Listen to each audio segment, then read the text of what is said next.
Welcome to Intuitive Transformations with your host, Sylvia Henderson, and discover tools, wisdom, and inspiration that will empower you to transform your life. Sylvia is an intuitive life coach and energy healer with a growing practice that is focused on empowering others to be more of who they want to be. For the next hour, join Sylvia and explore and unravel anything in the way of you creating the life that you would love to live on the OMTImes radio network.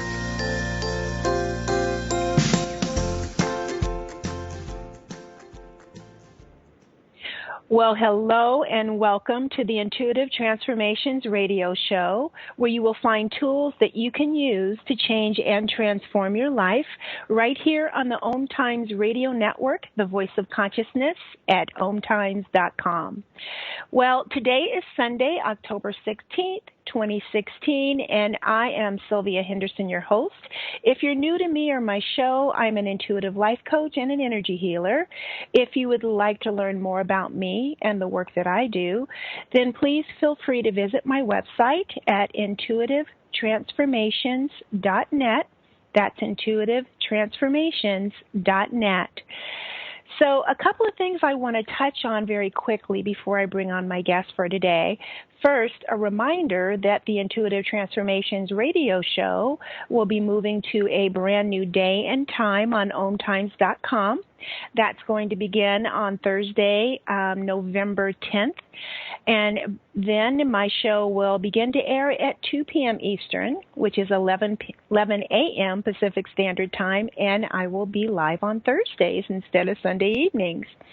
I also want to let you know that I'm teaching a brand new online class called Pendulum Magic One-on-One on Thursday, October 27th at 2 p.m. Eastern on the OMTImes Experts platform.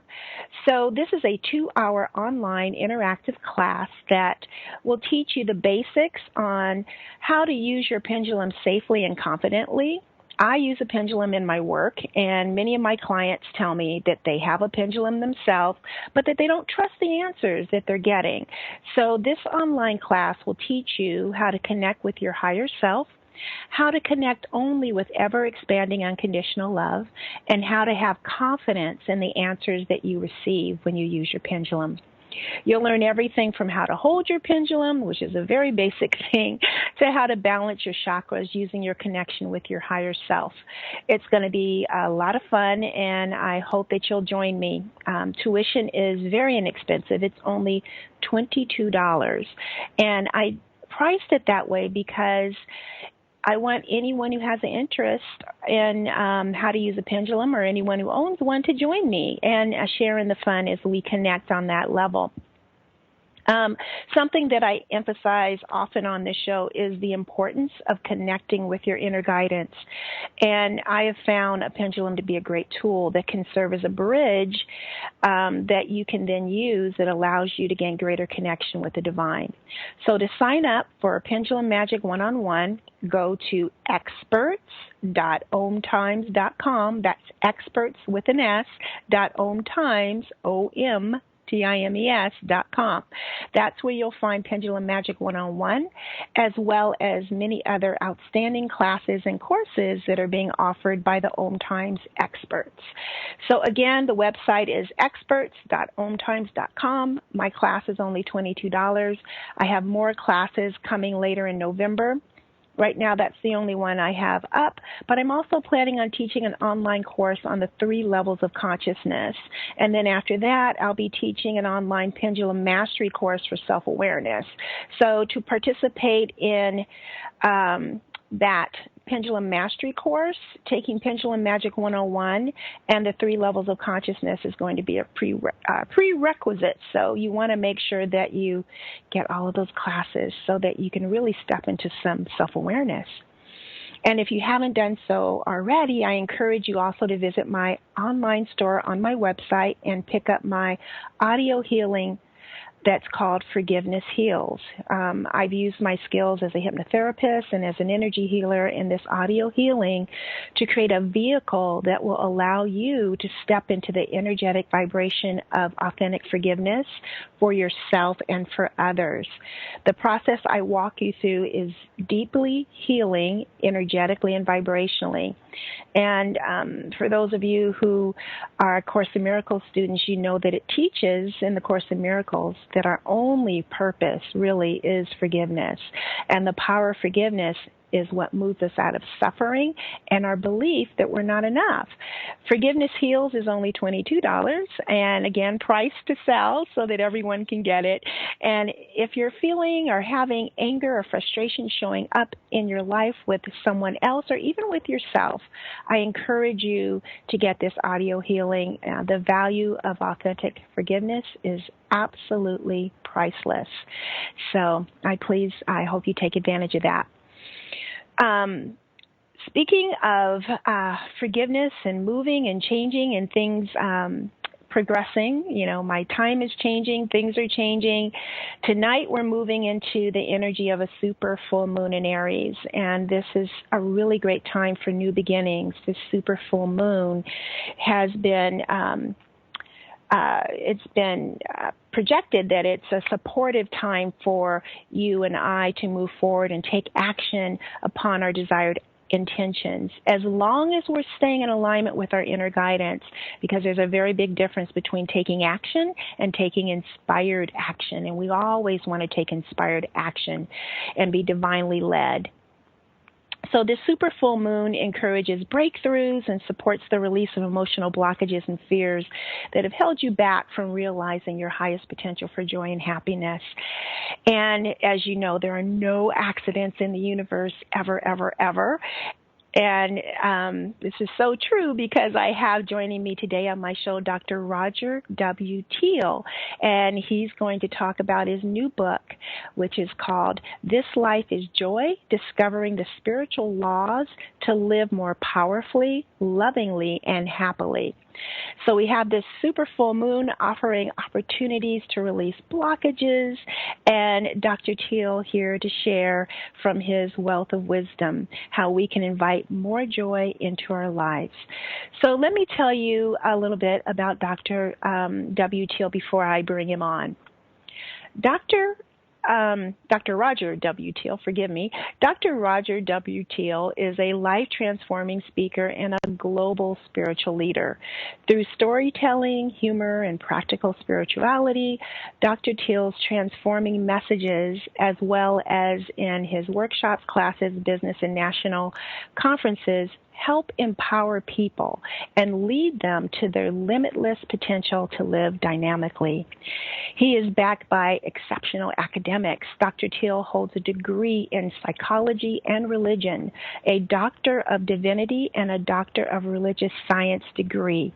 He has served pulpits in Oregon, California, and in 1993 returned to his home church, Mile High Church, where he serves as senior minister and spiritual director to over 10,000 members and friends. As a global leader, Dr. Teel has served as chairman of the International Board of Trustees for Centers for Spiritual Living and is co-founder of the Association for Global New Thought. In 1999, 2001, and 2004, Dr. Teel assisted in facilitating the synthesis dialogues with acclaimed global leaders, including His Holiness, the Dalai Lama. He has served on the boards of the Interfaith Alliance of Colorado, the M.K. Gandhi Institute for Nonviolence, the Foundation for Affordable Housing, and the Community First Foundation. In his leisure time, Dr. Teel enjoys traveling, golf, tennis, strumming his banjo, dating his wife, I love that, and spoiling his grandchildren.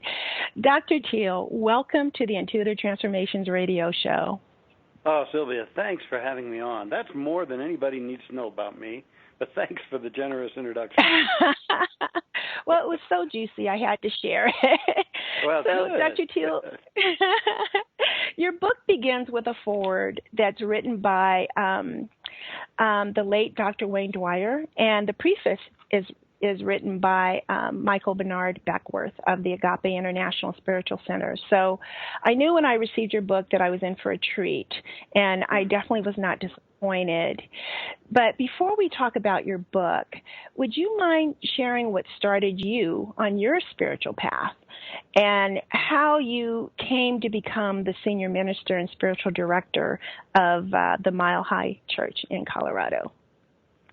Well, Sylvia, I think that we are all on a spiritual path, just many haven't really awakened to it. And I think the spiritual path is the path of awakening to our soul nature and then bringing forth the greater capacities and gifts that are within every one of us. Now, as I write in my book, I did have a couple of key defining moments. One was when I was about 6 years old. My dad had just mowed the lawn. I was laying out on the lawn, just looking up at the clouds and the sky, and didn't know what had happened to me, but in an instant, I was what I was looking at. I was the clouds. I was the sky. I was the sun. And in a way, I thought I had died, and it frightened me, but it filled me with vibration, filled me with energy, so much so that when I came back into kind of a local self-awareness, I found myself clenching the grass just to stabilize myself.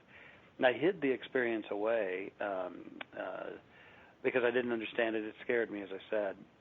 But I did find that in the coming next few years, something in me wanted to explore spirituality, wanted to explore churches, and much to the surprise of my parents, I started asking them if I could go to church. And they weren't churchgoers at the time, and they said, well, sure, there's a bunch of them within walking distance, have at it. And I did. And I didn't understand a thing about what they were saying, but, I just enjoyed the atmosphere of spirit. But then the older I got, the more what I was hearing was in misalignment or was in dissonance to what just seemed innate to me. And I think whatever that was innate in me got intensified through that little mini experience that I had, because I really think that as a youngster, I didn't have as many of the shields and the barriers in front of me that keep us all in kind of separate self-awareness. And so I burst through that and started having to follow that. So I'll say a little more about that after our break. That sounds great. We'll be back in just a minute, and when we return, we'll continue our discussion with Dr. Roger W. Teel.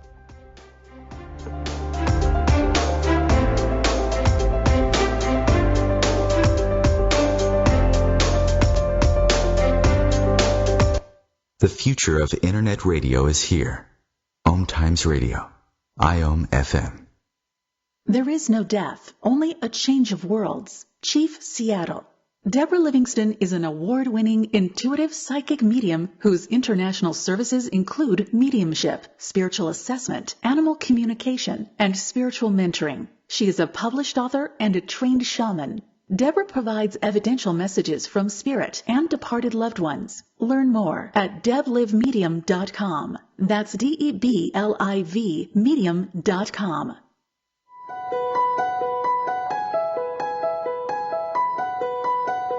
Hello, I'm Miriam Knight of New Consciousness Review, inviting you to my new show where I interview the rising stars of the conscious awakening.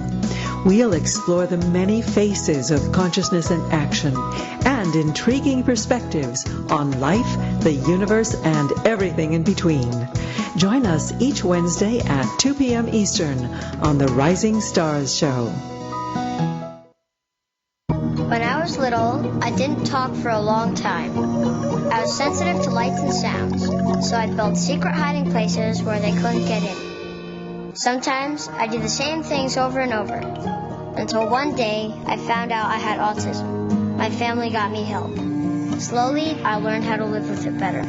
Early intervention can make a lifetime of difference. Learn the signs at autismspeaks.org/signs. Brought to you by Autism Speaks and the Ad Council.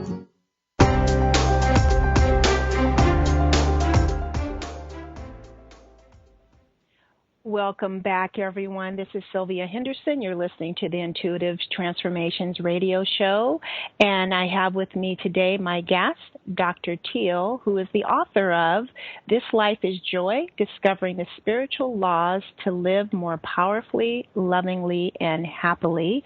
And before we went into the break, Dr. Teel was sharing an experience he had at 6 years of age when he actually felt as if he was becoming one with all that he was, his surroundings, the clouds, the grass, and everything else, and how he was pursuing this interest in spirituality by going to churches. But he found that there was a misalignment in what was the innate truth he had within himself. So, Dr. Teel, I know that you were starting to share further, and we went into the break. Can you continue that conversation a little bit?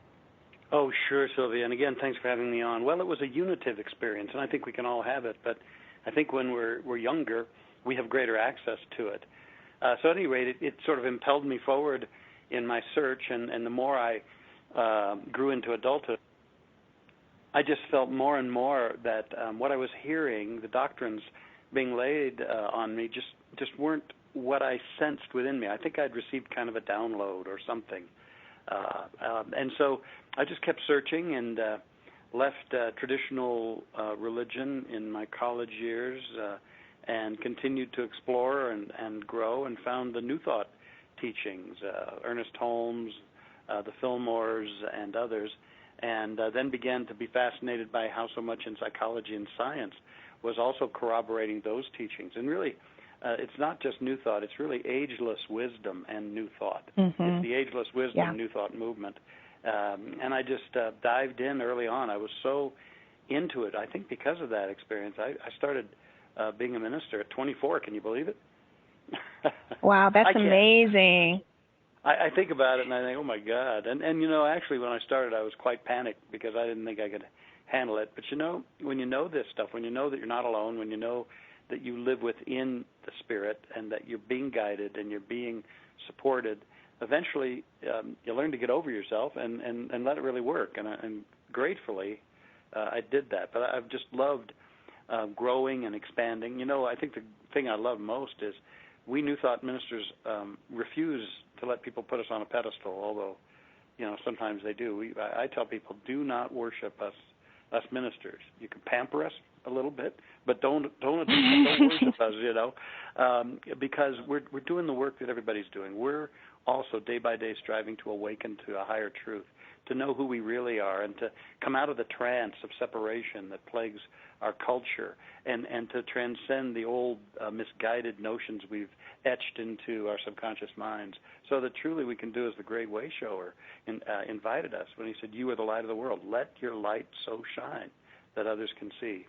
It's been such a privilege to be a part of this, and it then impelled me later in my career to write my first book, which is the one you're speaking of, This Life is Joy.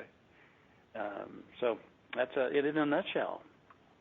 Well, it's a fantastic first book. I did not realize this was your first book, but now that you mention it, this is really quite stunning to be your first book. So why did you decide to write this particular book? Why did you make This Life is Joy your first book? What did you want people to get from it? There's a lot of self-help books out there. There's a lot of New Thought books out there. There's a lot of ageless wisdom books out there. What makes your book so unique?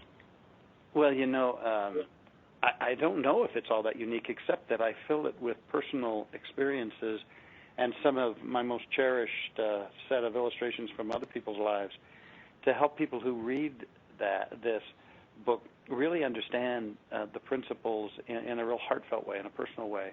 And I think it's always valuable to hear how these spiritual principles have factored into other individuals' lives, and people can relate a little more to that. So I think that was it. You know, I had to really overcome that thought that, well, my God, what am I going to say that hasn't already been said? You know, and I think that's a pattern for a lot of folks in their lives. What am I going to do that hasn't already been done? Who am I to think that I could make a contribution here or there in some field? You know, and I think that's really the fearful ego talking. And one of the things that's really key to the book is the heart-opening process. You know, and something that I experienced in my early 30s, that I had a kind of closed and protected heart. And through a wounding that I write about in the book, a very hurtful wounding, I actually, luckily, was helped to see that it was not the other person. It was what I needed to do to really open my heart, and that has transformed me. And so I write about that all throughout the book. You know, as we deal with really tough subjects like fear and problems and conflict and disease and change and uncertainty and risks and all that stuff. I really speak about the different perceptions about those things when we are living with an open heart, when we have discovered that there's a love at the center of us, and everything shifts. And the things we used to think of as dead ends or obnoxious, all of a sudden they opened up with other possibilities. So I just dived into the book. I got to tell you, Sylvia, that the whole table of contents for the book came through a period. I'd been doing about 3 or 4 hours of meditation, and I just came in. And I wrote it all down as fast as I could, and then I took it to my publisher, and I sat there nervously as he read it. And all of a sudden he turned to me with tears in his eyes, and he said, "You must write this. You must write this." Yeah. I could have kissed the guy. I was so nervous that he said, "That's not what I want." But he'd been bugging me to write a book for about 5 years, and finally, a year before I turned it into him, he sat me down, put a contract in front of me, and he said, "Sign this."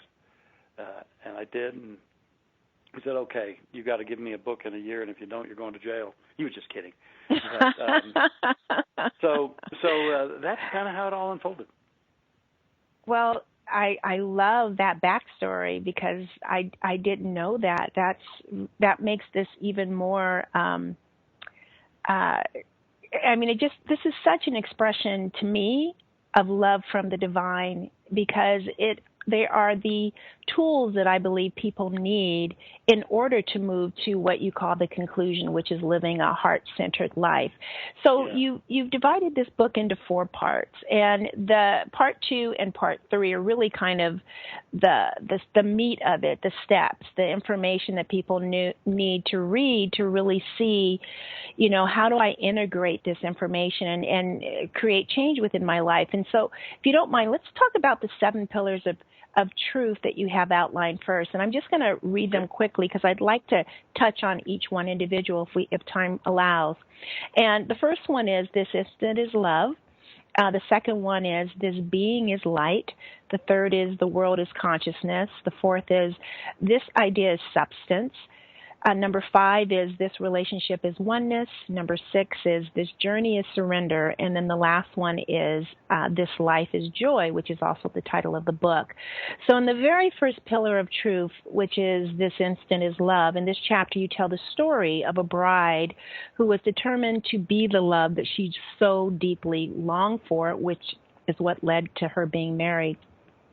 Would you mind just kind of sharing that story briefly? Sure. It was a young woman that I watched struggle for quite some time because she was doing what I think a whole lot of folks do, a whole lot of humanity does, and that is look for love outside of herself. And first of all, she also didn't feel very good about herself. She didn't like her appearance, and she had a whole big case built up against her. But she was also looking and yearning for love outside of herself. But, she got into some of these teachings that I know your listeners are familiar with, or at least opening up to, and something began to happen within her. She made rapid changes in her life. Now, it wasn't that she started, primarily just working out or working with her complexion or anything like that. She did some of those things later, but it was for a different motive. What she first started doing was meditating on her life. Who am I really? Am I my body? Am I my thoughts about myself?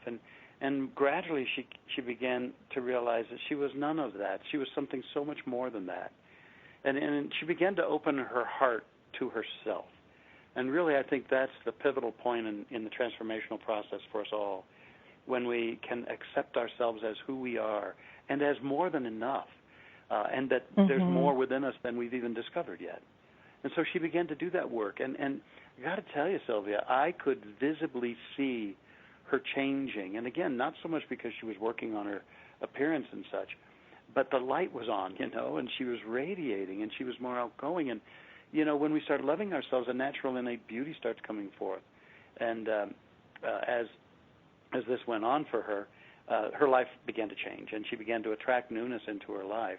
And then she attracted Mr. Wright, and I had the privilege of performing her wedding. And it's just a beautiful story to me of what happens when we go right to the source of the issues of our life. I think it's in Proverbs where it says, keep your heart with all diligence, for out of it are the issues of life.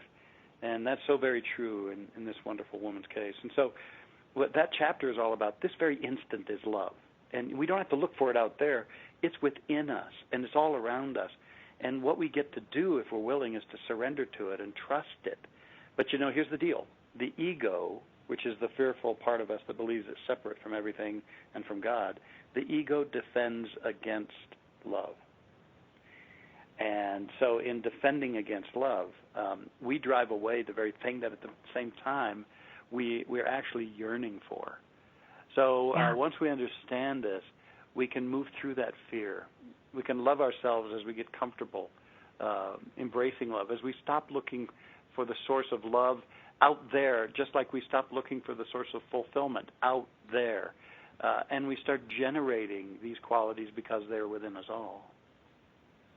And in your book, you really dig deep into these truths. I mean, and how you even said the ego defends against love. And for those who are listening that haven't read the book, you might be going, well, why wouldn't my ego even want to be loved? And really, it's because this ego is built on it's a performance-based process or thinking process that you're not enough and that you don't deserve and that somebody is better or somebody is getting more than you. And so it doesn't understand unconditional love. It really doesn't. As a matter of fact, what I really got from that story of the bride is the truth that we can't receive from another what we're not willing to first give to ourselves. Absolutely. And so the more she came to love herself, it opened the opportunity for her to receive love on a whole nother level. Yes. And I think it brings us to asking, who do we really estimate ourselves to be? Are we our past? Are we all of the programming that has been laid on us for years? Are we our self-judgments? Are we our money? Are we our possessions? Are we this? Are we that? And eventually, if we drill down deeply enough, we have to admit that we are life happening in a unique way, meaning that we are spiritual beings. And everything that I just mentioned is really just foisted on us, that we've accepted, and we live through those roles and through those judgments and through our sense of the past. But yet there really is that free spirit in us that's so much bigger than all of that. And if we can get in touch with that, we can start loving ourselves. That makes all the difference in the world, doesn't it? Dr. Teel, hold that thought. When we come back, we're going to talk more about your book and go further into the pillars of truth. Everyone, please stay tuned. You don't want to miss this. This is a really wonderful show. We'll be back in just a moment.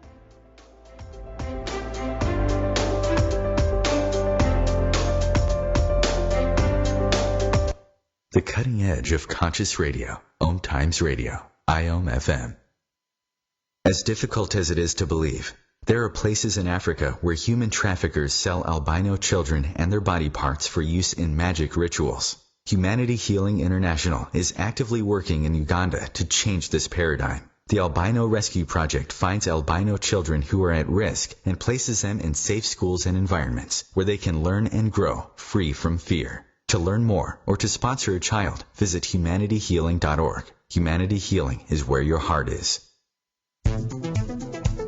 My name is Victor Furman. Some call me The Voice. I've always been fascinated with human nature, spirituality, science, and the crossroads at which they meet. Join me Wednesdays at 8 p.m. Eastern on OMTImes Radio, and we'll explore these topics and so much more on Destination Unlimited. Hey, let me ask you something. Would you seat your 3-year-old child on a windowsill? Would you seat them beside a lit fireplace or by the deep end of a pool? One last question. Would you seat your child in a car seat that's not correct for them? Car crashes are a leading killer of children ages 1 to 13. Secure their future. Seat them in the correct car seat. For more information, visit safercar.gov/the right seat. A message from the National Highway Traffic Safety Administration and the Ad Council.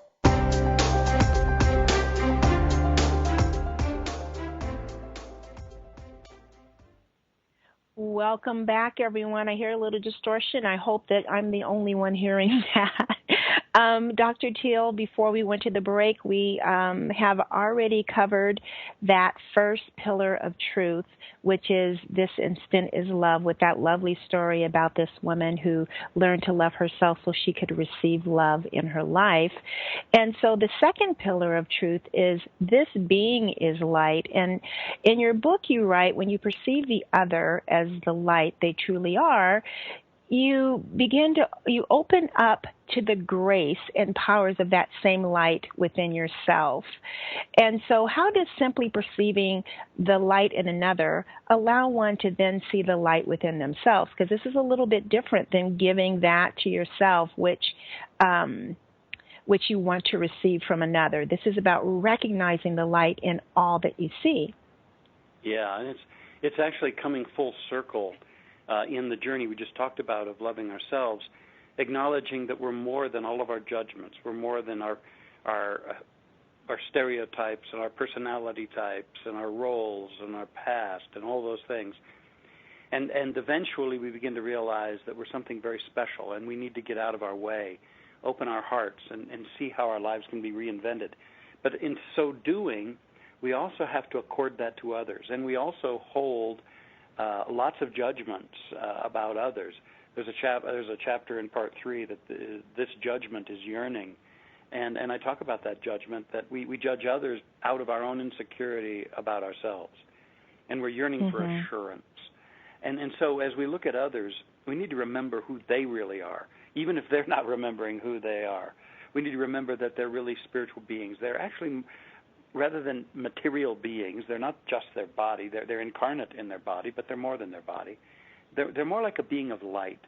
And even nowadays, science is beginning to sense that the foundation of reality is consciousness, more like light. And out of it, matter emerges. And so that's probably why that great master teacher Jesus said, you are the light of the world. Let your light so shine. And so when we awaken to who we really are and begin to see others as who they are, our light helps them awaken as well. So we just need to remember who we are. And as you look around at the world and all the divisiveness and the rancor and the taking of sides and the accusations and the venom that's going on, you can see that an old mode of consciousness in humankind is having its dying days. But sometimes things that are dying, they rear their head even more after a while. And it points out to all of us who are willing to look at it the need for us to step into a new paradigm of understanding about who all beings are, what life really is. If we don't do that, then the old paradigm may well destroy us. I couldn't agree with you more. And I love how you touched on, us being these light beings that were to shine our light, because that light is the awareness, is the consciousness that allows us to create the lives that we truly want to experience, instead of believing that we need to take our cues from what's happening outside of us and try to fix that out there. If we would just focus within ourselves and our consciousness and see what needs to shift and heal, because what's happening out there is actually taking its cues from the consciousness within us, right? That's right. We really see others in the world not so much as they are, but as we are. And we have to take that kind of responsibility. But also to understand that we are vibrational vortexes. And as a vortex for love, as a vortex for light, as we stand in that awareness of ourselves, then we can truly be an uplifting presence. If I be lifted up, I draw all others unto me, it is said. So we need to remember that all people are beings of light. They're more than their past, their troubles, their foibles, their weaknesses. They're more than that. And we all want to be seen that way, You know that, Sylvia? We all want and yearn and treasure the times when somebody comes along and sees more to us than even we're seeing, and can help us embrace that. Exactly. And, it's interesting, though, that why is it so hard for us to see it within ourselves that we need that other individual to reflect that back? But it really is by design almost. Well, yeah, I think we're all brothers and sisters on a similar journey, although we're each doing it differently. And I think that's part of our function, is to help wake each other up when we've gone to sleep or we've entered into the popular cultural trances, and remind ourselves of who we are. Yeah, I agree. So the fourth pillar of truth is this idea is substance. Here is where you talk about the law, or rather the law of the mind. So what is the law of the mind, and how does it relate to our ideas being substance? Well, this whole law, as we now understand it, is that the invisible becomes the visible, that thoughts are the seeds that produce things and experiences. And we, being centers in conscious mind, in a universal and infinite conscious mind, have the capacity to plant seeds of ideas, to work with the field of ideas. And ideas as they are activated, ideas as they are practiced and owned and embodied, actually can move into substance, can draw to us various experiences, can heal current experiences.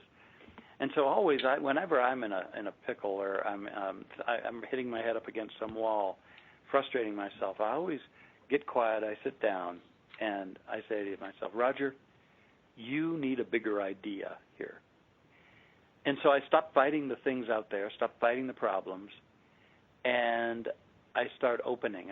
It also says, be still and know. I go to the knower, and there's a knower in every one of us. We usually attend to the thinker in us, but there's a knower in us, really the fountain of truth within us. And if we get really still and let go of our attachments and our resistance and our frustrations, bigger ideas can percolate. And it's from those bigger ideas that we build everything. There's nothing around any one of us that didn't start as an idea. And so if we understand this, we've entered into our metaphysical practices, that which is beyond the physical. And that's what our mastery is all about, in a loving way for us to co-create with the power that forms everything in the universe. And we're actually, as I go back to the challenging times, Sylvia, we're called to do just that. Yeah, we have to look at the problems going on and take positive action, but we also have to start holding higher images and a higher vision for our lives.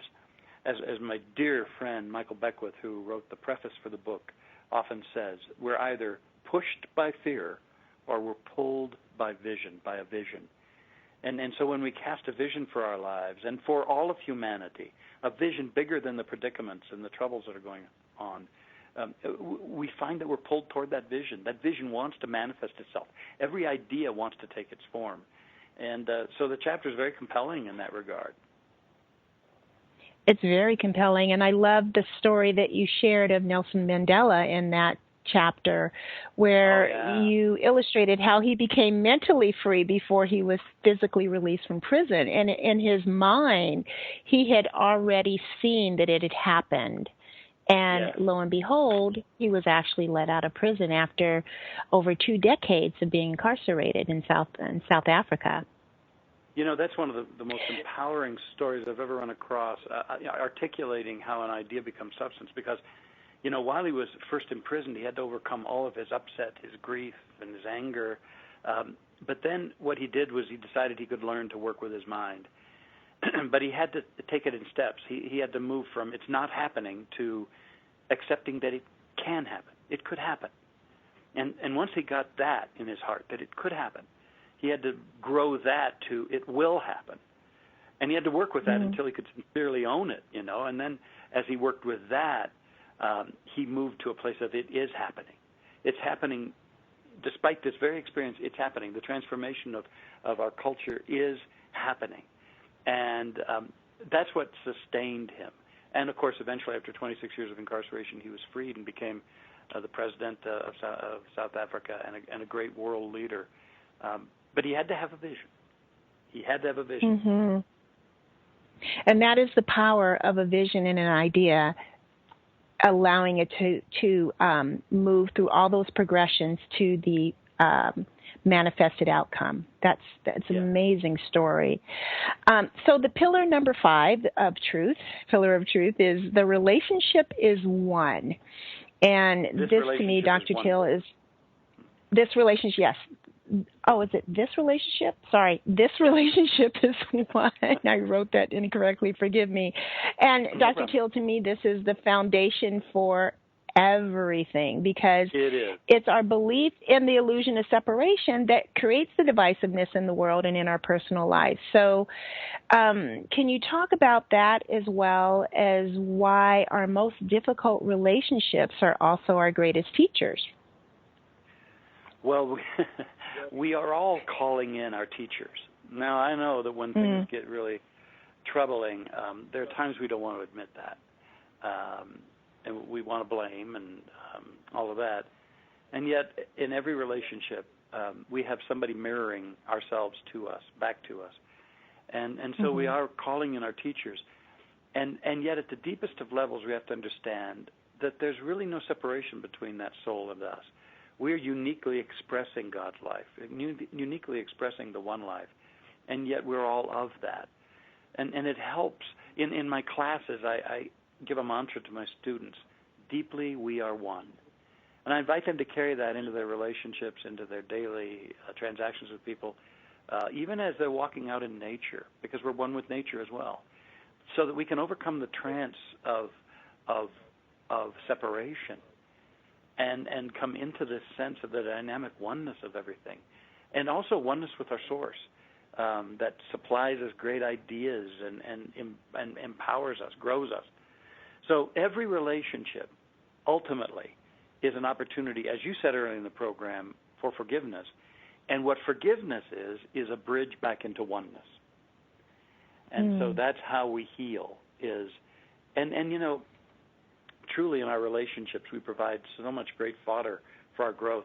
I talk about all sorts of relationships in my book that I've experienced. And some of them painful, some of them joyous, some of them mentoring, and all sorts of them. But they all have advanced me. And so we can take a degree of the toxicity out of our lives if we remember this relationship is oneness. I agree. We'll be back in just a moment with Dr. Roger W. Teel talking about his book, This Life is Joy. Please stay tuned.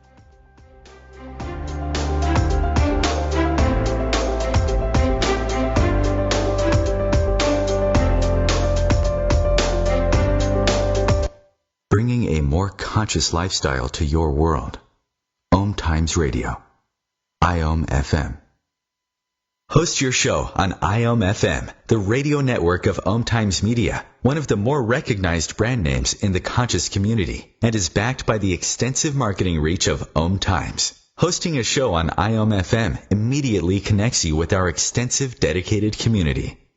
So I'm a cat, and I just moved in with this new human, and she's got this little toy she's always playing with, all day long. Tap, tap, tap, tap, bloop, bloop. She can't put it down. There it is. Oh, and get this. She even talks to it. Last week she asked it for Chinese, and guess what? Egg rolls showed up. Like magic. Humans have cool toys. A person is the best thing to happen to a shelter pet. Be that person. Adopt. Brought to you by the Ad Council and the ShelterPetProject.org.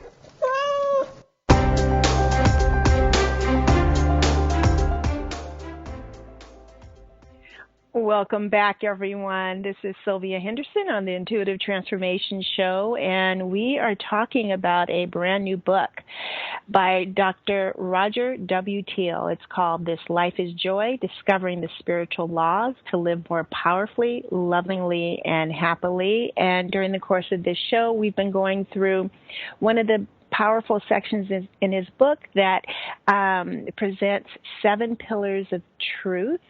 And I think we've made it through the first 5. And before we go to those last 2, Dr. Teel, can you let everyone know how they can get your book and how they can learn more about you? Well, the book is available through Amazon and a lot of other booksellers. It's available in hardback, paperback, and digital. So all formats. So that's the way to get the book. And then you can go to Roger Teel, and that's TEEL.com, and there's a bit of a website there. And also my spiritual center, milehighchurch.org, and that's milehighchurch.org, milehighchurch.org. And a lot of the workshops, the trainings, the things that I do are listed there. Fantastic. So let's move on with the last two pillars of truth. And number 6 is, this journey is surrender. And I would love for you to share a little bit about that, because for many people, they equate surrender with giving up or being defeated. And that's not what you mean at all, right? As a matter of fact, you have a wonderful quote by someone who I share the same first name with. Her name is Sylvia Robinson. And the quote you've written and shared in your book is, some think it's holding on that makes one strong. Yeah. So can you talk a little bit about what's the distinction between surrender and I'm defeated, so I'm giving up? The ego believes it's separate, is anchored in fear, and thus it finds many, many ways to force.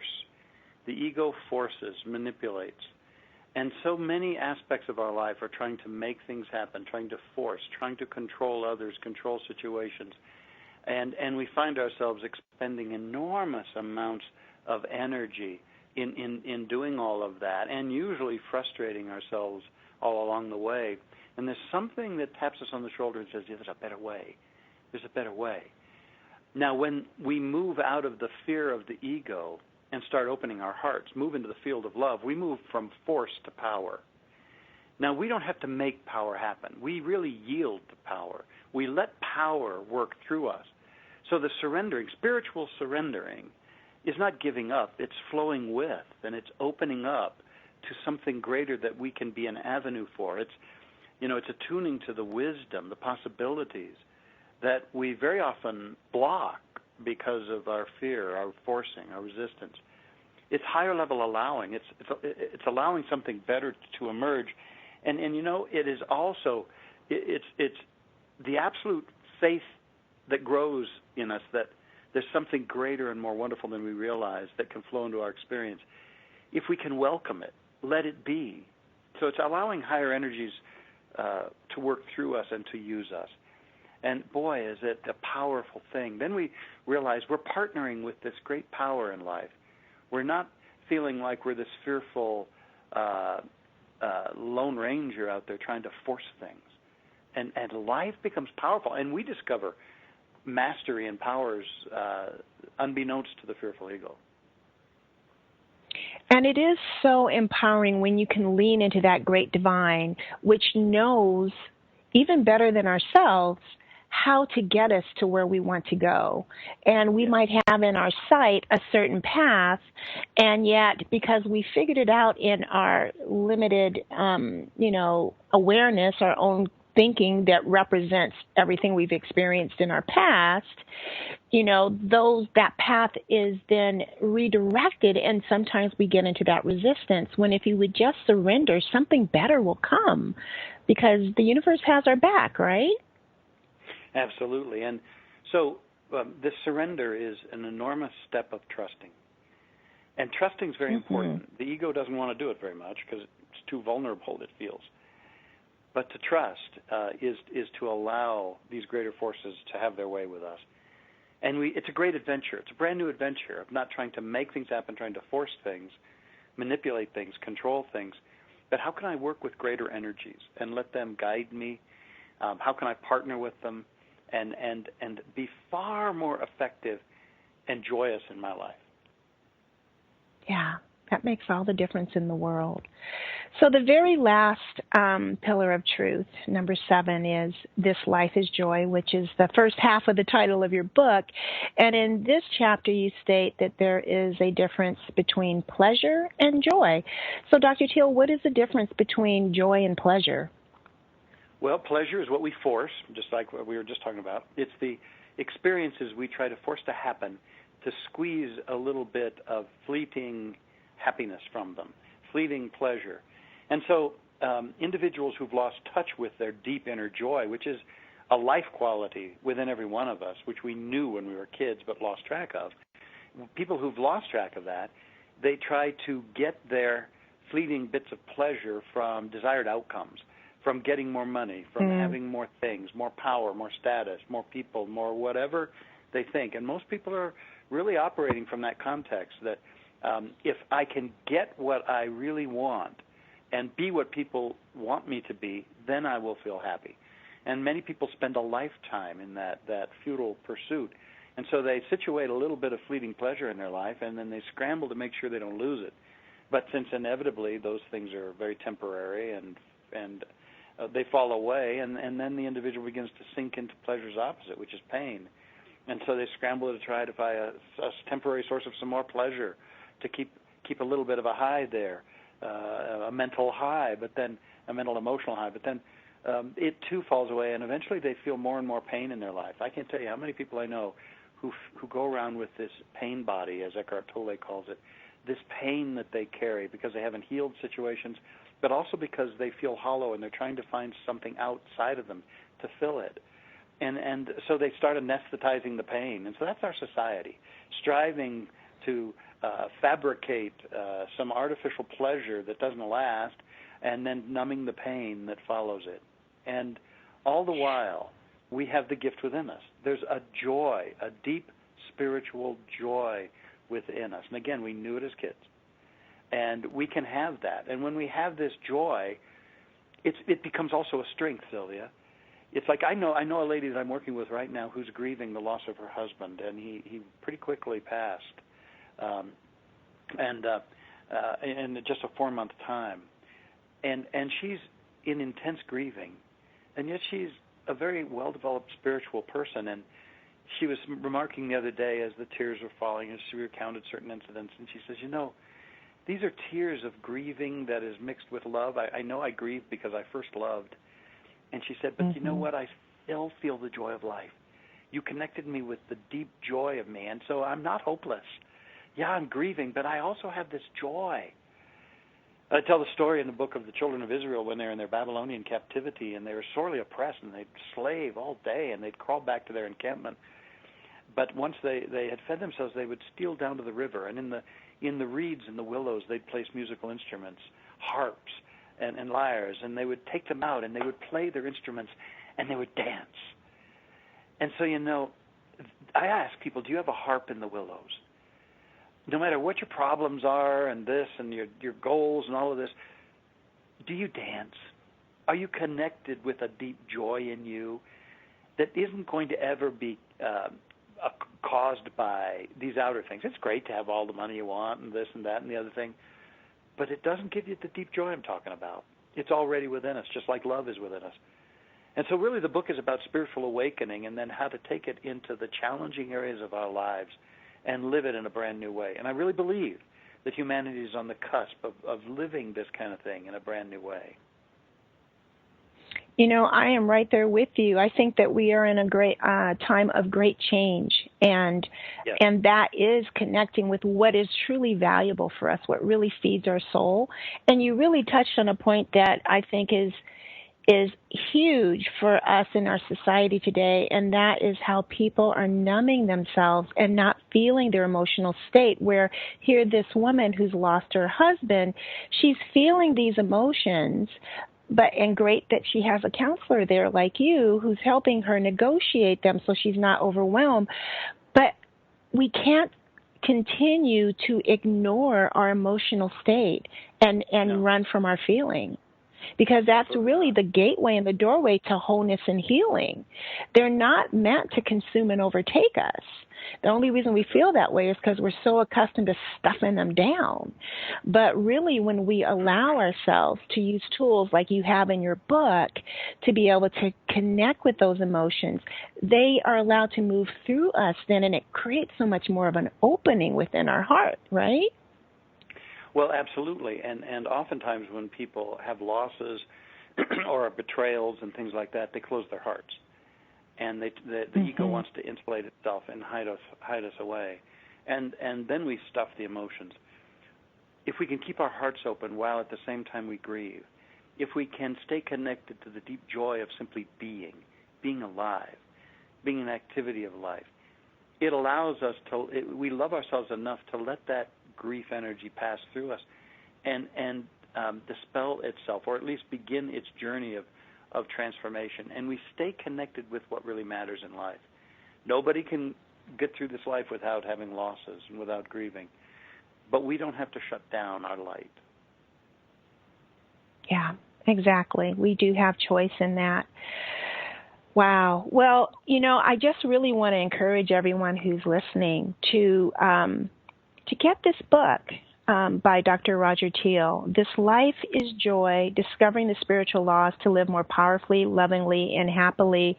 And, I just wish we had a 2-hour show instead of a 1-hour show, because we didn't even really get to go into another big segment of the book that's very powerful, that has great tools, and that's the 9 portals of transformation, where we can take those things that we once considered obstacles, and Dr. Teel has provided exercises and tools in here that you can use to overcome those obstacles that really will change and empower your life in a very dramatic and significant way.